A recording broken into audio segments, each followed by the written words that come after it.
चंचल गिलहरी।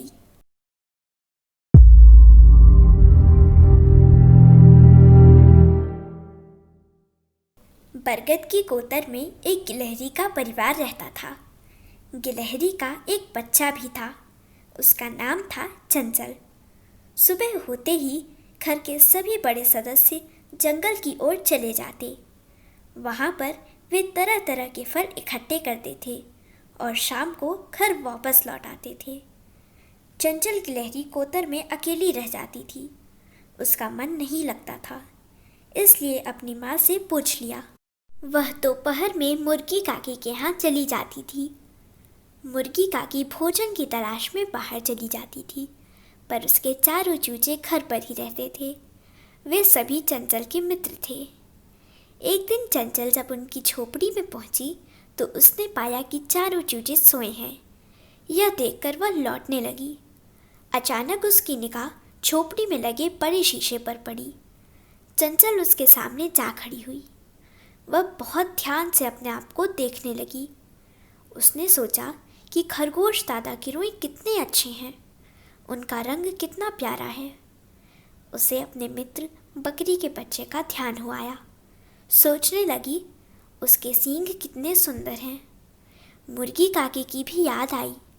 चंचल अपने आप से कहने लगी, मेरे भी मुर्गी काकी जैसे सुंदर रंगीन पंख होते तो कितना अच्छा होता। तभी चूजे उठ बैठे, दौड़ते हुए उसके पास आए और उससे बोले, दीदी हम कितनी देर से तुम्हारा इंतजार कर रहे थे, चलो अब खेलेंगे। पांचों मिलकर छुई मुई का खेल खेलने लगे। चूजे बड़ी शरारती थे। उस दिन तो उन्होंने बहुत उधम मचाया। एक ने छिपने के लिए झोपड़ी में बने छेद से निकलना चाहा, पर छेद छोटा था, उसका सिर ही उसमें फंस गया। सभी ने मिलकर पीछे से उसे खींचा, तब कहीं जाकर वह उससे बाहर निकला था। दूसरा बच्चा छिपने के लिए अंगीठी के नीचे ही घुसने लगा। वह अभी गर्म थी, उसका पैर जल गया। मरहम पट्टी भी गिलहरी को ही करनी पड़ी। तीसरा चूजा तो शीशे के सामने जा खड़ा हुआ। वहाँ उसे अपने जैसा ही दूसरा चूजा दिखाई पड़ा। इस चूजे ने कुक्कर कुक्कर करके उससे बात करनी चाहिए, पर वह चुप ही बना रहा। इस चूजे ने अपनी चोंच चलाई, सुनते हो कि नहीं? शीशे वाले चूजे ने भी वैसा ही किया। अब उसने अपने पंख फड़फड़ाए, इधर आओ मेरे पास। शीशे वाला चूजा आना ही नहीं चाहता था। अब इधर वाले चूजे को बड़ा गुस्सा आया। उसने आवेश में शीशे वाले चूजे के खूब चोंच और पंख मारने शुरू कर दिए। यहाँ तक उसकी चोंच से काफ़ी खून छलकने लगा। तभी टोकरी लिए मुर्गी काकी ने प्रवेश किया। चारों बच्चे उनकी ओर दौड़े। अभी वह ठीक से बैठने भी न पाई थी कि उस पर प्रश्नों की झड़ी लग गई। माँ दर्जी के यहाँ से मेरा कुर्ता ले आई। माँ मेरे लिए खरगोश दादा जैसे कान लाई। मेरे लिए चंचल दादा जैसी मूंछ लाई। देखो तो सही ये क्या क्या चाहते हैं।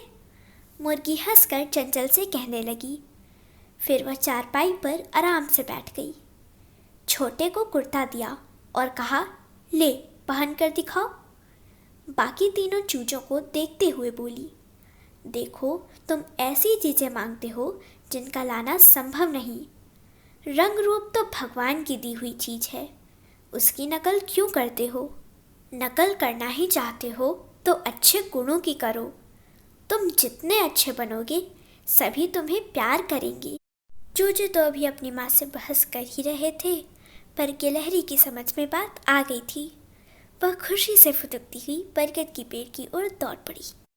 अगर आपको हमारी यह वीडियो पसंद आई हो तो इसे लाइक करें, कमेंट और शेयर ज़रूर करें और हमारे YouTube चैनल ऋषि चिंतन को सब्सक्राइब भी कर लें।